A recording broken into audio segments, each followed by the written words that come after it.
Hey everybody, happy Tuesday. Just wanted to check in with everybody and just kind of see how their day started off. Using tip number one yesterday and obviously talk about tip number two, but um, how was your day? How did it start? How did you feel? Did you start by not using your phone? Um, did you drink your lemon water? Like what is it that you did? What did you change? I know it's difficult to change habits, especially habits that have been ingrained in you for the longest time. It took me a long time, and every now and again I mess up. Like I'm not perfect, right? So, um, just keep trying. If you feel as though you still woke up and checked your phone and didn't really focus on yourself first. And I just encourage you to try that just, for one morning, as difficult as it may be.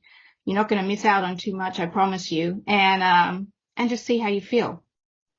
So transitioning into the topic for today, which is brain fatigue and tip number two. So brain fatigue is a real thing. And I know it wasn't something that I had ever heard of before until I listened to a podcast. I can't even remember whose it was. It could have been Jay Shetty or Brendan Bashard. I don't 100% remember. It was one of those two. And they talk about brain fatigue being a real thing where, again, if you're waking up in the morning and you're checking your phone, your brain is stimulated and trying to decipher, what information to keep, what not to keep, what to, pay attention to. So I was exhausted by 9 o'clock in the morning and my day was only literally beginning. So an example that I'll use is one of my mentors, which is Dean Graziosi. He talks a lot about just keeping some things in life very, very simple, right? So if you watch him and if you know him, he pretty much wears the same clothes every day. Now, I'm a woman, so that is not going to happen. I have like literally closets full of clothes, and you'll probably never see me wearing the same thing twice in any, small amount of time. But the reason he does that is because it's one less decision that his brain needs to make. So the way in which I do that, instead of wearing the same thing every day, I choose what I need to wear the night before, along with my prep that, of what my day is going to look like the following day. I also pick out what I'm going to wear. So in the morning, it's not something that I'm having to worry about or think about, and using that first, burst of energy that your brain has on something that really doesn't really matter. Let's be honest about it. So that was my first little tip, I just prep the night before, right, as to what I'm going to wear. So secondly, I know yesterday we talked a lot about, the top three things that, you want to achieve in a day. I think it's important too, like something I did was I constantly went from one task to another, to another, to another, without a break in between. You need to take a break so that your brain can kind of recalibrate, refocus, change direction, whatever it may be.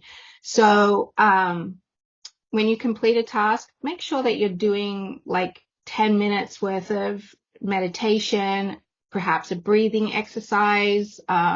If you know what box breathing is, that helps me tremendously throughout the day, where I just take a moment and I'm focused on my breathing, and it doesn't allow me to really think too much about anything else. So if that's something that you want me to show you, I'm happy to do that too.